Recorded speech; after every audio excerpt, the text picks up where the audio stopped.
जय श्री राम एवरीवन, आप सबका वेलकम है आज की हमारी क्लास के अंदर। तो आज हम स्टडी करेंगे क्लास 12th का next topic, the variation of resistance या फिर resistivity with temperature. Previous lecture के अंदर हमने रेजिस्टेंस के बारे में पढ़ा था कि रेजिस्टेंस होता क्या है, ठीक है, और उसका हमने एक फॉर्मूला भी पढ़ा था कि resistance is equal to M L divide by N E square A और टाउ। ये फॉर्मूला हम ऑलरेडी पढ़ चुके हैं जो ओहम्स लॉ के डेरिवेशन के अंदर, ठीक है। तो अब हमें इसी फॉर्मूले की हेल्प से ये देखना है कि जब टेम्परेचर इंक्रीज होता है तो रेजिस्टेंस पे क्या फर्क पड़ता है। मतलब बेसिकली हम ये बोल रहे हैं, जैसे हमने टीवी चलाया है, तो टीवी चलाया, कोई भी इलेक्ट्रिकल अप्लायंस हमने ले लिया, इलेक्ट्रिकल इंस्ट्रूमेंट ले लिया, जैसे ही उसके अंदर से करंट पास हो रहा है तो वो हीट हो जाता है, ठीक है। तो उसके हीट हो जाने से उसके अंदर जो रेजिस्टेंसेस लगे हुए हैं उन पे क्या फर्क पड़ रहा है, क्या उनकी वैल्यू चेंज हो रही है। मतलब हमने एक सर्किट बनाया, बहुत सोच समझ के सर्किट बनाया और उसमें रेजिस्टेंस हमने लगा दिया 20 ओम का। तो क्या रेजिस्टेंस को जब हमने टेम्परेचर इंक्रीज करते गए तो क्या उसकी वैल्यू 20 ओम ही रहने वाली है या उससे कम ज्यादा हो जाएगी। तो अब इसी क्वेश्चन का आंसर हम आज के लेक्चर के अंदर देंगे विद इसके न्यूमेरिकल के साथ और ग्राफ के साथ, ठीक है। तो स्टार्ट करते हैं। ये फॉर्मूला हम ऑलरेडी पढ़ चुके हैं। यहाँ पे हमें पता है जब हम कोई भी मटेरियल ले रहे हैं तो उसके अंदर उसका मास फिक्स है, लेंथ फिक्स है, एरिया फिक्स है, ई फिक्स है। तो एक तरह से आर है वो डिपेंड कर रहा है inversely upon N and R inversely upon tau. N क्या हो गया, नंबर डेंसिटी या नंबर ऑफ इलेक्ट्रॉन, ठीक है, नंबर डेंसिटी ऑफ इलेक्ट्रॉन बोल सकते हो। टाउ क्या होगा, रिलैक्सेशन टाइम, रिलैक्सेशन टाइम, ठीक है। एन की वैल्यू हमें बताइए कितनी होगी, 10⁻29 इलेक्ट्रॉन पर यूनिट क्यूब। मतलब एक तरह से ये नंबर ऑफ इलेक्ट्रॉन नहीं होता, नंबर डेंसिटी होता है। Number density means number of electron per unit volume, ठीक है। ये जनरली हम किसके अंदर कंसीडर करके चलते हैं कि मेटल के अंदर, कंडक्टर के अंदर इतने नंबर ऑफ इलेक्ट्रॉन होते हैं, ठीक है। अभी जो हम स्टडी करने वाले हैं इन दोनों का वेरिएशन के हिसाब से अकॉर्डिंग टू दिस फॉर्मूला हम देखेंगे कि टेम्परेचर का इफेक्ट रेजिस्टेंस पे किस तरह से पड़ता है। अगर हम बात करें कंडक्टर की, या फिर बात करें हम इंसुलेटर की, या फिर बात करें हम सेमीकंडक्टर की, या फिर हम एलॉयज की बात करें, ठीक है। चारों केस हम स्टडी करने वाले। अभी बेसिकली हमने सिंपल कोई भी मटेरियल ले लिया, वो कंडक्टर हो सकता है, इंसुलेटर हो सकता है, सेमीकंडक्टर हो सकता है, या फिर कोई एलॉय हो सकता है, ठीक है। कोई भी सिंपल एक मटेरियल लिया। अब हमें पता है कि इस मटेरियल के अंदर क्या होगा, एटम्स हो सकते हैं, आयंस हो सकते हैं, ठीक है। जो भी है एटम्स होंगे, आयंस होंगे, ठीक है, हमने कंसीडर कर लिया। अब एटम्स के अंदर क्या होंगे, इलेक्ट्रॉन्स होंगे। यहाँ पे क्या होगा, कोवेलेंट बॉन्ड हो गए, इस मटेरियल के अंदर कोवेलेंट बॉन्ड्स होंगे, ठीक है। बहुत सारे एटम्स हो गए, बहुत सारे इलेक्ट्रॉन जो बॉन्ड बना के न्यूक्लियस के साथ, ठीक है, वो अटैच होंगे। इस तरीके से ये एक पूरा मटेरियल है। अब हमने क्या किया, इसका टेम्परेचर इंक्रीज कर दिया। जैसे जैसे टेम्परेचर को हम इंक्रीज करते जाएंगे, हमने टेम्परेचर को और इंक्रीज किया, तो यहाँ पे क्या होगा, जो एटम्स और आयंस है वो वाइब्रेट करना स्टार्ट कर देंगे at higher frequency. At higher frequency means बिल्कुल ऐसे ऐसे ऐसे ऐसे, ठीक है। जैसे ही हमने टेम्परेचर को इंक्रीज कर रहे हैं इस तरह से उसकी वाइब्रेशन की स्पीड भी इंक्रीज हो रही है। जितनी हायर फ्रीक्वेंसी से वो वाइब्रेट करते जाएंगे उसके बाद यहाँ पे जो कोवेलेंट बॉन्ड है वो कोवेलेंट बॉन्ड ब्रेक होंगे। कोवेलेंट बॉन्ड के ब्रेक होने से more and more electron free होंगे। इलेक्ट्रॉन क्या हो जाएंगे, कोवेलेंट बॉन्ड को ब्रेक करके बहुत सारे इलेक्ट्रॉन फ्री हो जाएंगे। बहुत सारे इलेक्ट्रॉन फ्री होने का मतलब number density of electron increase होगा। उसके बाद अब यहाँ पे जैसे ही इलेक्ट्रॉन ड्रिफ्ट करेगा one end to the other end of the material. जब वो ड्रिफ्ट करेगा एक एंड से दूसरे एंड तक, तो उसको रास्ते में मिलेंगे ये एटम्स, और इन एटम्स के अंदर से जब इलेक्ट्रॉन निकल जाएगा तो वो बन जाएगा आयंस। और इनको लगेगा कि ये रास्ते में, लगेगा कि एक्चुअल में रास्ते में वो ऐसे वाइब्रेट कर रहे होंगे बहुत हायर फ्रीक्वेंसी के साथ। तो इलेक्ट्रॉन को क्या, देखो इलेक्ट्रॉन को ऐसे सीधा जाना था, ठीक है, इधर से निकल जाता, इधर से चला जाते, इधर से चला जाता, बट अब ये मार्कर ऐसे वाइब्रेट कर रहा है, ऐसे ही एटम वाइब्रेट कर रहे हैं, तो यहाँ से देखो कोलिजन के चांसेस क्या हो गए, इंक्रीज हो गए। जैसे ही इलेक्ट्रॉन ड्रिफ्ट करेगा पॉजिटिव एंड की तरफ, तो इन एटम्स या आयन के साथ उसका क्या होगा, कोलिजन होगा, और इस कोलिजन की वजह से अब उसका जो रिलैक्सेशन टाइम है वो क्या हो जाएगा, डिक्रीज हो जाएगा। रिलैक्सेशन टाइम क्या हो जाएगा, डिक्रीज हो जाएगा। अब आर डिपेंड करता है दो फैक्टर पे, एक तो एन पे। जब हमने बोला R inversely proportional to N, ठीक है, तो जब हमारा टेम्परेचर इंक्रीज हो रहा, जब हमने किसी भी मटेरियल का टेम्परेचर इंक्रीज कर दिया, तो उस केस में एन इंक्रीज हो गया, ज्यादा नंबर ऑफ इलेक्ट्रॉन फ्री होंगे, चाहे हम मेटल का केस ले या फिर इंसुलेटर ले या सेमीकंडक्टर ले या एलॉय ले, कोई भी ले, तीनों के अंदर एन की वैल्यू इंक्रीज होगी। एन इंक्रीज होगा तो रेजिस्टेंस है वो डिक्रीज हो जाएगा, ठीक है, एक केस। सेकंड केस, जब हमने लिया कि आर इनवर्सली प्रोपोर्शनल है टाउ पे, तो टेम्परेचर इंक्रीज हो रहा है तो रिलैक्सेशन टाइम तो कम हो रहा है ना। रिलैक्सेशन टाइम मतलब दो कोलिजन के बीच का टाइम। अब जब वाइब्रेशन ज्यादा है तो यहाँ से जो कोलिजन के चांसेस है वो भी बहुत जल्दी हो गया, मतलब मे भी पहले उसको एक कोलिजन इधर के बाद दूसरा कोलिजन इधर करना पड़ता, बट अभी वाइब्रेशन की वजह से इधर कोलिजन हुआ, थोड़ी दूर बाद फिर से कोलिजन हो गया, थोड़ी दूर बाद फिर से कोलिजन हो गया, तो उसको रिलैक्स रहने का टाइम बहुत ही कम मिलता है। तो यहाँ से हम बोल सकते हैं अगर टाउ डिक्रीज हो गया तो रेजिस्टेंस इंक्रीज हो जाएगा। समझ में आ गए दोनों पॉइंट कि किस तरह से टेम्परेचर के इंक्रीज होने से रेजिस्टेंस डिक्रीज भी हो सकता है और इंक्रीज भी हो सकता है।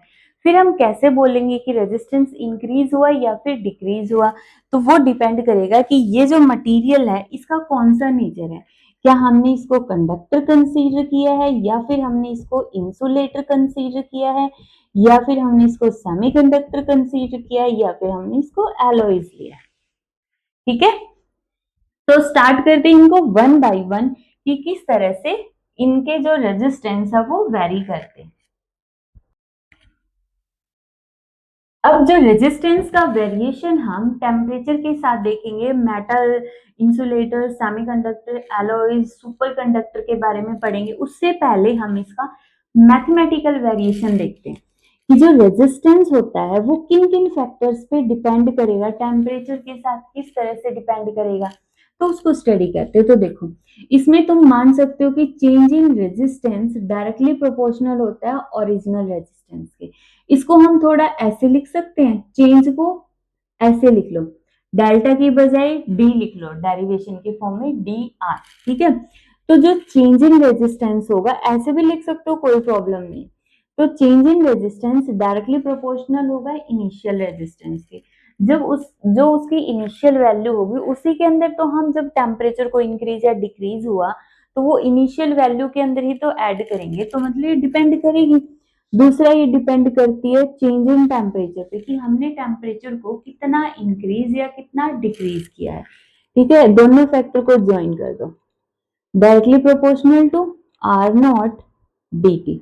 जब हम प्रोपोर्शनैलिटी का सिंबल हटाएंगे तो एक कांस्टेंट आएगा अल्फा, इधर लिख दो डी टी। यहाँ पे जो अल्फा है वो क्या है, temperature, temperature coefficient of resistance, temperature coefficient of resistance, ठीक है। अब इसके ऊपर बहुत सारे क्वेश्चंस बनते हैं। अब इस टॉपिक को पढ़ने के बाद जब हम ग्राफ स्टडी करेंगे तो उसमें यही वाला कॉन्सेप्ट आने वाला। देखो इसको दो तरीके से करके, अगर हम इंटीग्रेशन वाले मेथड से करेंगे वो न्यूमेरिकल के लिए हेल्पफुल होने वाला है। मैं सिंपल भी बता देती हूँ एक बार, अगर मैं इधर से करती ना, del r directly proportional to r naught del p, यहाँ से वही alpha R naught del T, यहाँ से change in variation, change in resistance का मतलब क्या, final resistance minus initial resistance को हमने आर नॉट बोला, और ये हो गया हमारा कॉन्सेप्ट। तो आर एफ किसके इक्वल आ गए, इधर से R naught plus minus R naught को उस तरफ ले जाओ, प्लस का हो गया ना, तो कितना बन गया ये del T R F is equal to R naught को कॉमन ले लो, 1 + अल्फा डेल्टा टी। ठीक है, सिंपली एक मेथड तो हमने ये ले लिया कि डी का यूज नहीं किया, हम स्टार्टिंग से चेंज इन रेजिस्टेंस ले लेते हैं, directly proportional to R naught, और डेल्टा टी प्रोपोर्शनैलिटी का सिंबल हटा दिया अल्फा। चेंज इन रेजिस्टेंस का मतलब हमें पता है, ये final resistance minus initial resistance, यहाँ से आर नोट को उस तरफ लेके और आर नोट को कॉमन निकाल दिया यहाँ से, और एक फॉर्मूला यहाँ से बनेगा R F minus R naught divide by R naught delta T is equal to alpha. ये दो फॉर्मूले हम यहां से भी निकालेंगे, बट यहां से हम इंटीग्रेशन करके निकालेंगे। इंटीग्रेशन करने की नीड क्यों है, न्यूमेरिकल्स के लिए इंटीग्रेट करो बोथ साइड्स, क्योंकि तो स्मॉल रेजिस्टेंस है ना, हमें टोटल रेजिस्टेंस चाहिए, तो उसके लिए इंटीग्रेशन कर दो डी आर, इधर alpha R naught D T. ठीक है, resistance initial R naught, final resistance R F, temperature T1 या T initial T final, D R का इंटीग्रेशन R हो जाएगा, मतलब R F minus R zero, इधर alpha R naught common, D T का integration T, limit apply करो T F minus T zero, apply कर दो इधर ही, तो एक बार इसकी जगह टी एफ पुट कर दो और एक बार टी इनिशियल पुट कर दो, यही नहीं बन गया फॉर्मूला इधर से, मतलब R F minus R zero is equal to ये और डेल्टा टी या डी टी, जो भी तुम्हें लिखना है। ठीक है, उसके बाद अपना आगे का डेरिवेशन सेम है। फिर ये जो एक स्टेप एक्स्ट्रा करवाया है, इसका पर्पस क्या है, क्यों हमें करने की नीड है। देखो, इन जनरल तो जो अल्फा होता है हमारे पास, टेम्परेचर कोफिशिएंट ऑफ रेजिस्टेंस हमारे पास क्या होता है, कांस्टेंट होता है। मोस्टली क्वेश्चंस के अंदर तो कांस्टेंट दिया मिलता, बोर्ड्स के अंदर तो रेयर ही चांस है, अगर टीचर का दिमाग घूम गया और उसने बोल दिया कि अल्फा टेम्परेचर पे डिपेंड करता है, वरना तो बोर्ड के अंदर तो सिंपली अल्फा का मतलब कांस्टेंट होगा, उसकी वैल्यू कोई न्यूमेरिकल वैल्यू दी मिलेगी, 1 2 0.1 0001 इस तरह से कोई भी वैल्यू दी मिलेगी। ठीक है, बट हो सकता है कि नीट या फिर जेई के क्वेश्चंस के अंदर अल्फा को इस फॉर्म में दे दिया जाए कि अल्फा डिपेंड कर रहा है 4t² प्लस 5t प्लस 6 इस तरह से, या फिर अल्फा कोई भी वैल्यू हो सकता है, तो वो t² है, alpha is equal to t², 2t², मतलब अल्फा को बोल दिया कि वो भी टेम्परेचर पे डिपेंड करता है, तो उस केस में यहाँ पे सबसे पहले dt पुट करेंगे, dt का मतलब यहाँ से इसको सॉल्व करना पड़ेगा हमें। ठीक है, तो ये इस वजह से हमने इंटीग्रेशन का कॉन्सेप्ट लिया है, क्लियर है। ठीक है, वरना तो यहाँ से सिंपली इन्हीं दो फॉर्मूले से सॉल्व हो सकता है। बोर्ड के अंदर हम ये वाला डेरिवेशन कर सकते हैं, कोई भी कर लो, ये कर लो या ये कर लो, कोई फर्क नहीं पड़ेगा। ठीक है, अब हम इसका ग्राफ स्टडी करने वाले हैं। तो अब स्टार्ट करते हैं मेटल्स के अंदर। तो ये तो हमने स्टडी कर लिया कि जब रेजिस्टेंस है वो इनवर्सली प्रोपोर्शनल हो रहा है एन पे और इनवर्सली प्रोपोर्शनल हो रहा है टाउ पे। ठीक है, तो मेटल के अंदर ऑलरेडी 10⁻29 नंबर ऑफ इलेक्ट्रॉन है एक यूनिट वॉल्यूम के अंदर।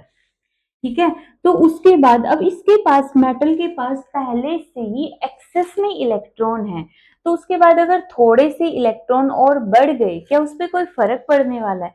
मतलब ऐसा समझ सकते हो कि जैसे किसी के पास लाखों करोड़ों रुपए हो, ठीक है, करोड़ों अरबों रुपए हो, अगर उसको 1 लाख रुपए और मिल जाते, क्या उसको कोई फर्क पड़ने वाला है, नहीं पड़ेगा, क्योंकि उसके पास तो ऑलरेडी करोड़ों में रुपए हैं। सिमिलरली इस मेटल के पास इतनी हाई नंबर में इलेक्ट्रॉन्स हैं कि टेम्परेचर के इंक्रीज होने से जो एन इंक्रीज हो रहा है, ये वाला फैक्टर इसमें मायने ही नहीं रखता, ये वाला फैक्टर हम काउंट ही नहीं करेंगे एन इंक्रीज हो रहा है या नहीं हो रहा है। ठीक है। इसमें एन इंक्रीज तो हो रहा है, लेकिन ये हम पढ़ चुके हैं कि टाउ डिक्रीज होगा, चाहे वो मेटल हो, इंसुलेटर हो, सेमीकंडक्टर हो या एलॉय हो, हर एक के अंदर ये एन इंक्रीज हो रहा है, टाउ डिक्रीज हो रहा है, दोनों फैक्टर सेम रहने वाले हैं। बट यहाँ पे क्या होगा, ये वाला जो टाउ कंपोनेंट है ये डोमिनेटिंग होगा। टाउ कंपोनेंट क्या होगा, डोमिनेटिंग फैक्टर होगा, क्योंकि एन ऑलरेडी इतना हाई है कि थोड़े से इलेक्ट्रॉन और बढ़ जाएंगे तो कोई फर्क नहीं पड़ेगा, इसलिए यहाँ पे हम एन को कर देंगे नेग्लेक्ट। जब हमने एन को नेग्लेक्ट कर दिया है, ठीक है, तो उसके बाद क्या होगा, यहाँ पे उसके बाद क्या होगा, जब हमने एन को नेग्लेक्ट कर दिया तो रेजिस्टेंस डिपेंड करेगा टाउ के ऊपर। ठीक है, मतलब अब हमें पता है टाउ हो रहा है डिक्रीज टेम्परेचर के इंक्रीज करने से, तो रेजिस्टेंस क्या हो जाएगा, टाउ डिक्रीज होगा तो रेजिस्टेंस इंक्रीज हो जाएगा। तो मेटल के अंदर जैसे जैसे टेम्परेचर इंक्रीज करेगा रेजिस्टेंस भी इंक्रीज हो जाएगा। When we increase temperature then resistance of metal also increases, resistance भी क्या हो जाएगा, ऑल्सो इंक्रीज हो जाएगा। ठीक है, अब इसके अंदर जो हमने अभी लास्ट टॉपिक जो हमने पढ़ा था टेम्परेचर कोफिशिएंट ऑफ रेजिस्टेंस, वो हमने देखा था कि यहाँ पे आर का फॉर्मूला क्या था, R T minus R zero divide by R zero into T. ठीक है, अब हमें पता है कि आर टी की वैल्यू ग्रेटर हो गई आर जीरो से, इनिशियल रेजिस्टेंस था उसके कंपैरिजन में जब हमने टेम्परेचर को इंक्रीज किया तो रेजिस्टेंस इंक्रीज हो चुका है, मतलब आर टी ग्रेटर है, तो अल्फा क्या हो गया, पॉजिटिव हो गया।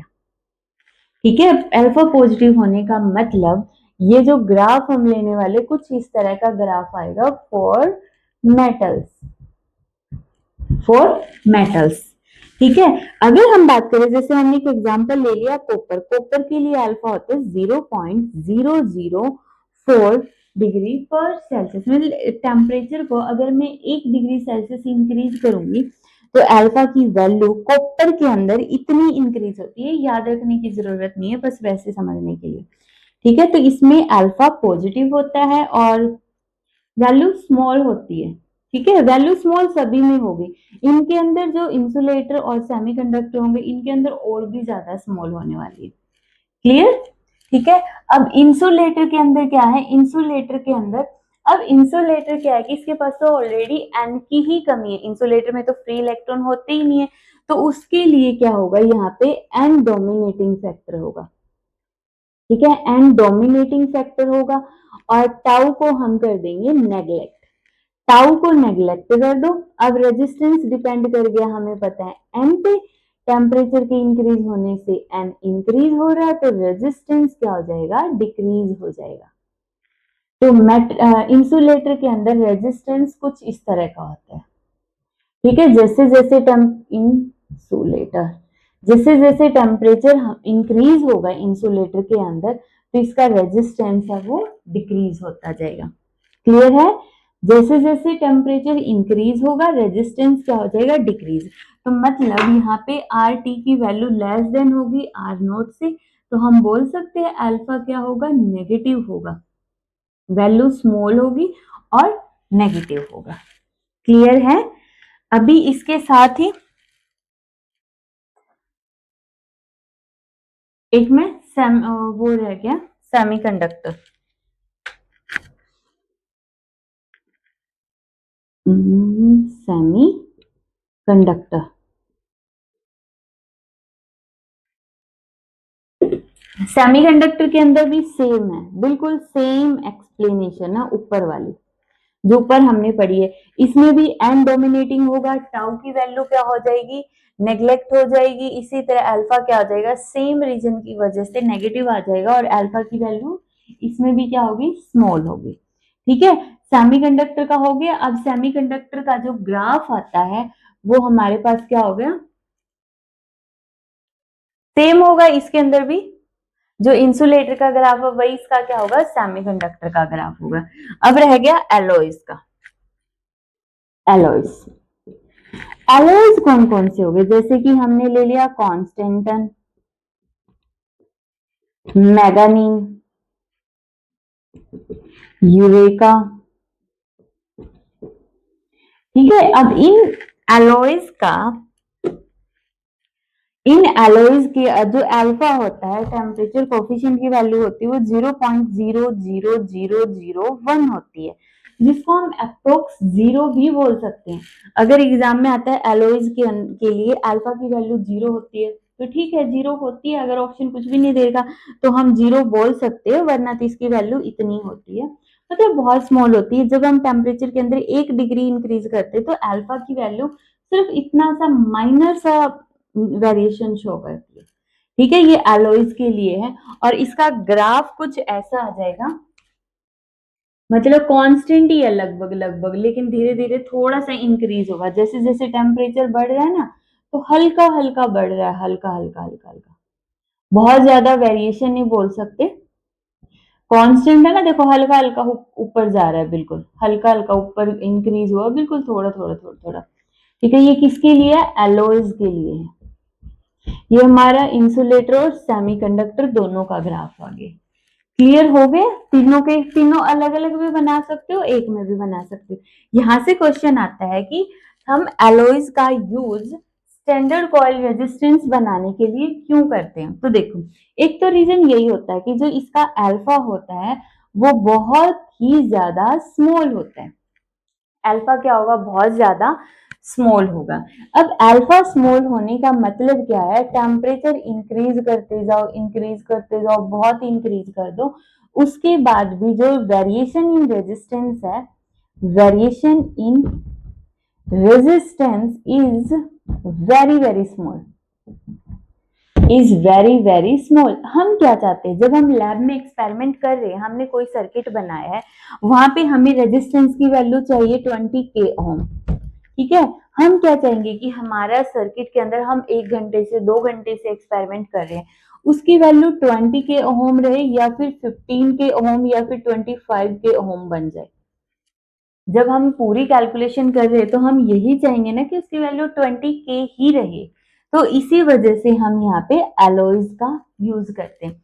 सेकेंड रीजन इसकी जो रेजिस्टिविटी बोल दो या फिर रेजिस्टेंस बोल दो एलॉयज, रेजिस्टिविटी या फिर इसका जो रेजिस्टेंस होगा वो हाई होगा, और इस हाई रेजिस्टेंस की वजह से हमें शॉर्ट लेंथ के अंदर ही रेजिस्टेंस को बना सकते हैं, मीन्स हम स्मॉल लेंथ से भी रेजिस्टेंस की वो वैल्यू अटेन कर सकते हैं। ठीक है, उसके बाद एक रीजन होता है कि उसके ऊपर एक्सटर्नल कंडीशंस का कोई इफेक्ट नहीं होता है।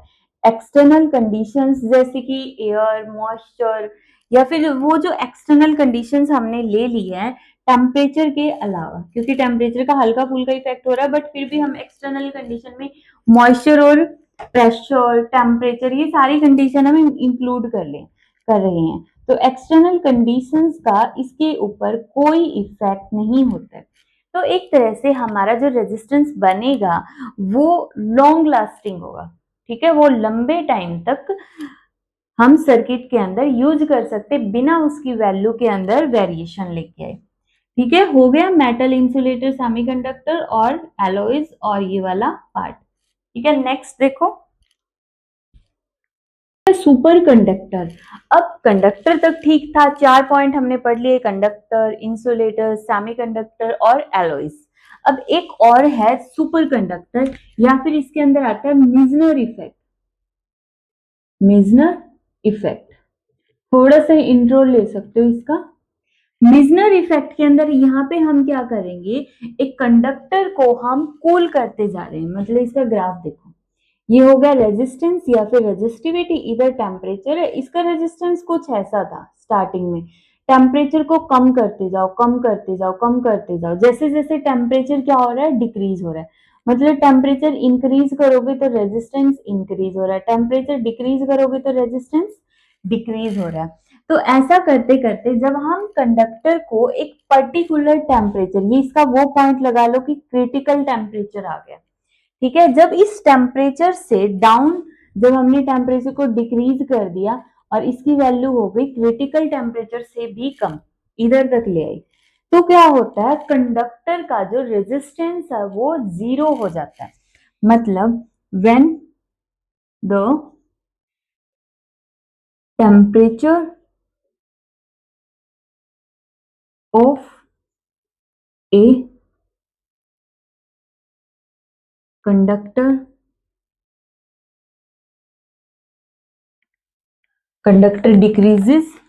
decreases below critical temperature, then its resistance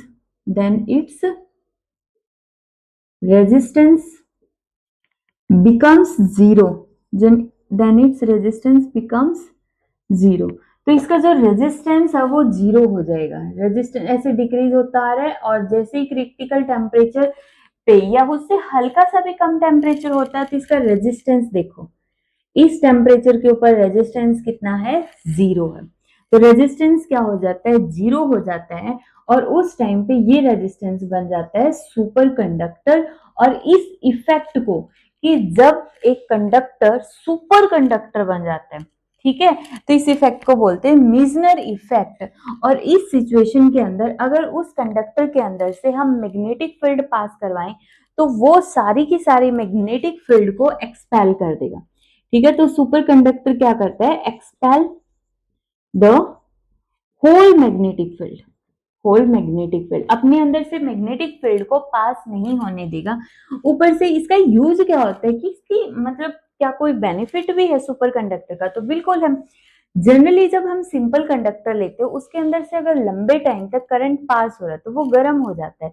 that means कुछ एनर्जी उसकी हीट की फॉर्म में लॉस हो रही है। बट सुपर कंडक्टर के अंदर ये वाला डिसएडवांटेज हमने रिमूव कर दिया। मतलब इस सुपर कंडक्टर के अंदर ये वाला जो डिसएडवांटेज है वो अपने आप ही रिमूव हो जाता है। इसके अंदर से ये क्या करेगा, इट गिव्स या फिर in it current flows infinitely without any energy loss in form of heat। मतलब बिना हीट की फॉर्म में एनर्जी को लॉस किए इसके अंदर से हम इनफाइनाइट टाइम तक करंट को पास करवा सकते हैं। ठीक है, सिंपल कंडक्टर के अंदर वायर बहुत ज्यादा गर्म हो जाएगी, जल जाएगी, उसकी एक्सपायरी डेट है। बट सेमी कंडक्टर के अंदर क्या, बहुत ही ज्यादा कंडक्टर के कंपैरिजन में बहुत लंबे टाइम तक हम इसको इनफाइनाइटली इसके अंदर से करंट को पास करवा सकते हैं। ठीक है, ये हो गया हमारा सुपर कंडक्टर। बट कंडीशन है कि जो मैग्नेटिक फील्ड की वैल्यू है लेस देन होनी चाहिए क्रिटिकल मैग्नेटिक फील्ड के, जिसके अंदर से करंट पास हो रहा है उसकी भी critical current value of current से कम होनी चाहिए करंट। मतलब देखो, हम ये नहीं बोल सकते कि एक सुपर कंडक्टर ये बन गया, अब इसके अंदर से तुम कितना भी करंट दे दो इस पे कोई फर्क नहीं पड़ेगा, ऐसा कुछ नहीं है। हर एक मटेरियल के साथ एक लिमिट लगी होती है कि इसके अंदर तुम इतना ही करंट पास करवा सकते हो। अगर इससे इसके विद इन करंट है तो ये इनफाइनाइट टाइम तक करंट को अपने अंदर से पास करवाता रहेगा बिना हीट हुए। लेकिन अगर इसकी वैल्यू इस लिमिट को क्रॉस करके करंट ज्यादा हो गया तो इसके अंदर भी हीटिंग इफेक्ट शो करने लग जाएगा। ठीक है, फिर वो वापस से सुपर कंडक्टर से कंडक्टर बन जाएगा और इसका ये ग्राफ होता है। ठीक है, अब इसके न्यूमेरिकल्स। तो फर्स्ट न्यूमेरिकल है हमारे पास, देखो स्टेटमेंट पढ़ो, फॉर्मूला बेस्ड क्वेश्चन होने वाले हमारे पास। The resistance of platinum wire of platinum resistance thermometer at the ice point is 5 ohm. Ice point का मतलब होता है 0 डिग्री सेल्सियस। तो आज 0 डिग्री सेल्सियस पे रेजिस्टेंस कितना है, 5 ohm. And at steam point का मतलब 100 degree Celsius is equal to 5.23 Om.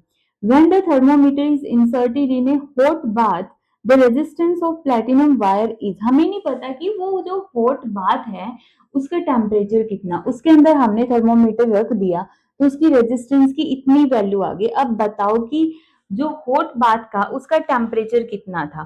Calculate the temperature of hot bath. Simple concept है। देखो हमारे पास सबसे पहले देखते हैं फॉर्मूले क्या क्या है। हमारे पास सिंपली फॉर्मूला है are T minus R0 is equal to alpha R0 delta T। ठीक है। अब यहाँ पे देखो टेम्परेचर हमारे पास 100 डिग्री वाला है और एक टी है, मतलब दो इक्वेशन बनेगी। एक बार तो हम लेंगे 100 डिग्री, ठीक है, इज इक्वल टू अल्फा, नहीं दे रखा तो अल्फा को हम इस साइड ले लेते हैं, और आर नोट डेल्टा टी कितना होगा 100 माइनस 0, मतलब 100 हो गया ना, तो इंटू 100 आ गया। एक बार हम टी की जगह सिंपली ये वाली कंडीशन ले लेते हैं, तो R T minus R zero divide by R zero, और डेल्टा टी मतलब T minus 0, T is equal to alpha. तो अल्फा की वैल्यू कुछ दे नहीं रखी है, दैट मीन्स हम दोनों इक्वेशन को कंपेयर कर सकते हैं। दोनों को कंपेयर करोगे तो इस अल्फा की वैल्यू को मैं यहाँ रख दूं, R T minus R zero T, दोनों साइड अल्फा है तो उनकी लेफ्ट हैंड साइड भी आपस में क्या होगी, इक्वल होगी। आर नोट से आर नोट कैंसिल, हमें चाहिए टी की वैल्यू, तो टी को इस तरफ ले जाओ, तो R T minus R zero, T को हम लेफ्ट में ले आए तो लेफ्ट वाली जो टर्म है उसको हमने राइट साइड में नीचे ले गए, और इनटू में आ गया 100। ठीक है, हमें टेम्परेचर ही तो निकालना है, उसके बाद तो सारी वैल्यू दे ही रखी है।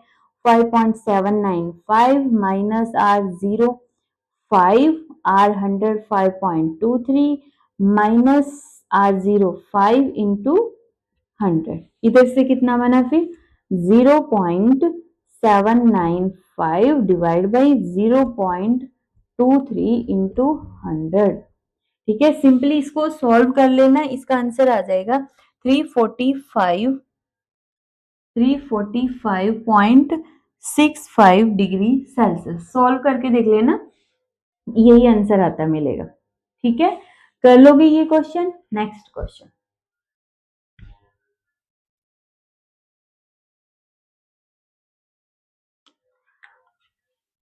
नेक्स्ट क्वेश्चन देखो, the resistivity of material of a conductor of uniform cross section varies along its length as. यहाँ पे इन्होंने रेजिस्टिविटी का वेरिएशन दे दिया x के साथ। Find its resistance if its length is l, मतलब हमारे पास जो भी मटेरियल इन्होंने दे रखा है उस मटेरियल की कंप्लीट लेंथ कितनी है, l है, एरिया a है, और ये जो रेजिस्टिविटी है ये x पे डिपेंड कर रही है। अब x क्या है, x हमारी किसी भी एक एंड से कोई डिस्टेंस होगी, ये x हो गई। ठीक है, तो एक तरह से हमने क्या ले लिया, यहाँ पे एक स्मॉलर पोर्शन लिया है कि जो कि कहां पर है, x डिस्टेंस के ऊपर है। ठीक है, x डिस्टेंस पर जो स्मॉलर पोर्शन है इसकी रेजिस्टिविटी इस तरह से डिपेंड कर रही है x के साथ।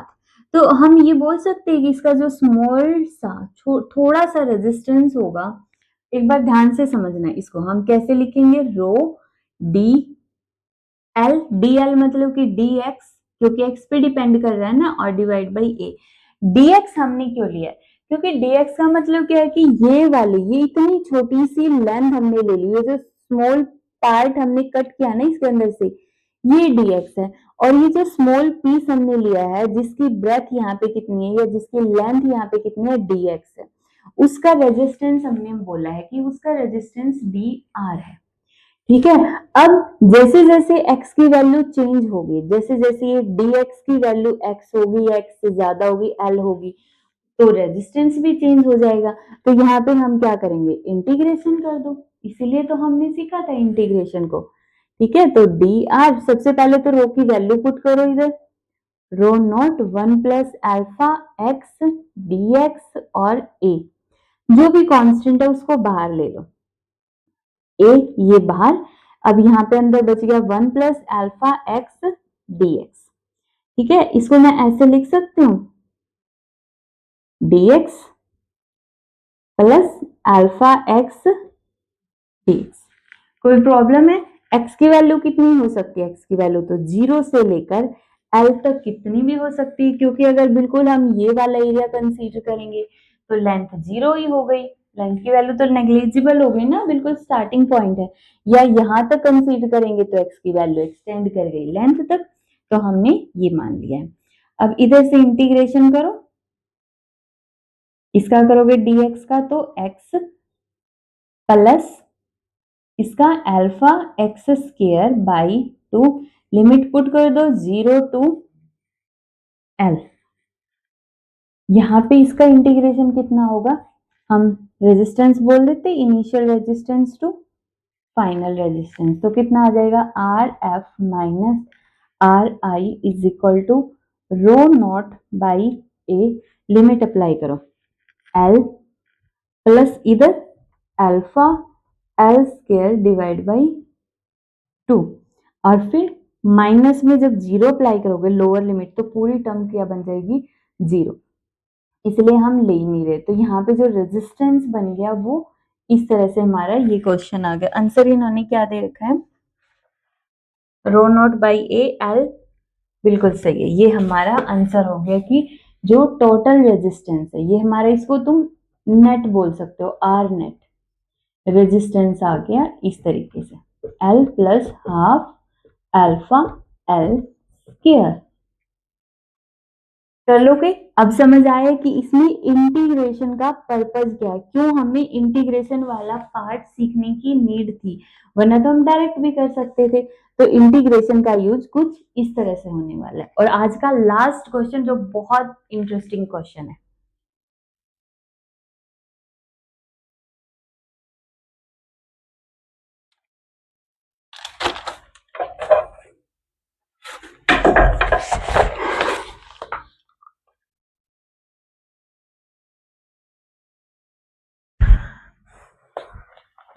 तो देखो यहाँ पे इन्होंने नेक्स्ट क्वेश्चन में बोला है कि it is desired to make a 20 ohm coil of wire which has a 0 temperature coefficient of resistance.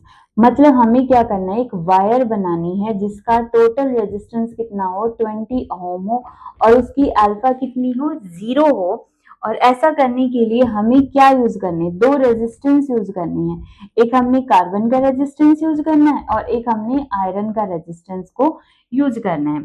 जो आयरन को कार्बन का रेजिस्टेंस है R1 है और आयरन का रेजिस्टेंस है वो R2 है। ठीक है, इन दोनों का कॉम्बिनेशन कितना है, R1 और R2 कितना होना चाहिए, 20 ओम।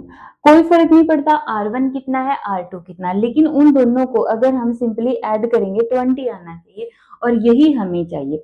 मतलब अगर हम देखें कि जो इनिशियल रेजिस्टेंस था हमारा, इनिशियल रेजिस्टेंस किसके इक्वल होना चाहिए, फाइनल रेजिस्टेंस के। फाइनल रेजिस्टेंस का मतलब रेजिस्टेंस इन सीरीज के। ठीक है, ये पॉइंट है यहाँ पे।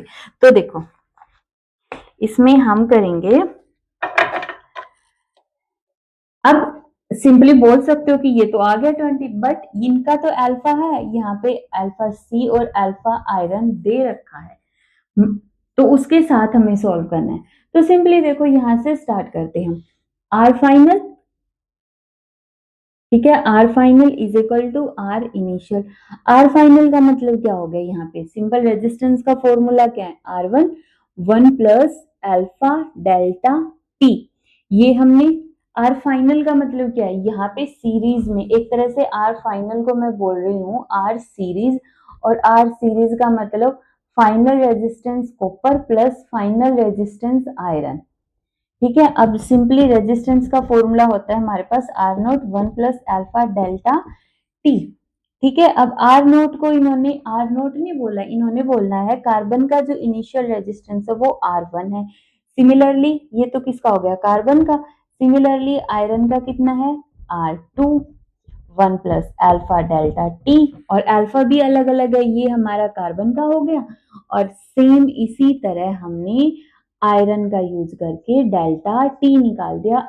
आर इनिशियल, इनिशियल कितने थे, मतलब अगर हम इनका वेरिएशन ना ले टेम्परेचर के साथ, तो R1 प्लस R2 थे 20, सिंपली R1 प्लस R2 थे इनिशियल रेजिस्टेंस।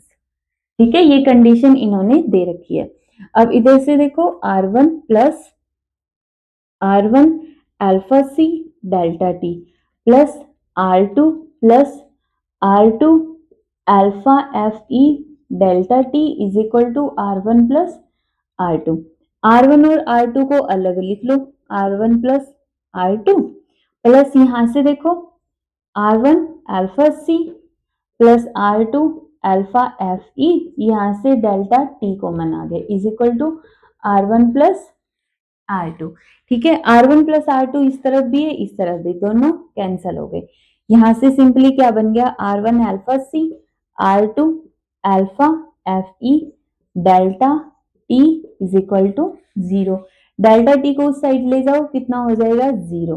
तो यहां से हमारे पास आ गया R1 अल्फा C और R2 alpha FE is equal to 0। ठीक है, अब हमारे पास अल्फा C और अल्फा FE की वैल्यू दे रखी है।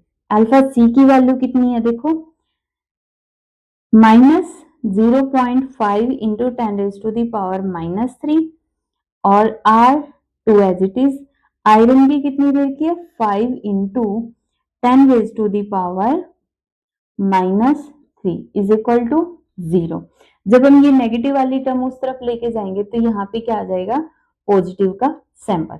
इक्वल आ गई, माइनस से माइनस कैंसल। तो यहां से देखो R1 कितना आ गया 0.5 is equal to R2 into 5। Point हटा दो तो 10 कैंसल। तो मैं बोल सकती हूँ R1 is equal to 10R2। Simply आ गया R1 is equal to 10R2। अब इस वैल्यू को इधर पुट कर दो, इस वाले फॉर्मूले में R1 की जगह 10R2 और R2 पहले से ही है इज इक्वल टू 20, तो 11R2 इज इक्वल टू 20। तो इधर R2 की वैल्यू आ गई 20/11। ठीक है, और इसी तरह R2 की वैल्यू 20/11 है, तो R1 कितना हो गया 10 इंटू 20/11, 200/11 ओम। सॉल्व कर लेना और जब उनको दोनों का टोटल करोगे तो 20 ही आएगा। कर लोगे, सिंपल है। ठीक किया ना हमने, 200/11। तो ये था हमारा रेजिस्टेंस और रेजिस्टिविटी का वेरिएशन विद द टेम्परेचर। इसके बाकी सारे क्वेश्चंस भी प्रैक्टिस करते रहना। तो जय श्री राम एवरीवन।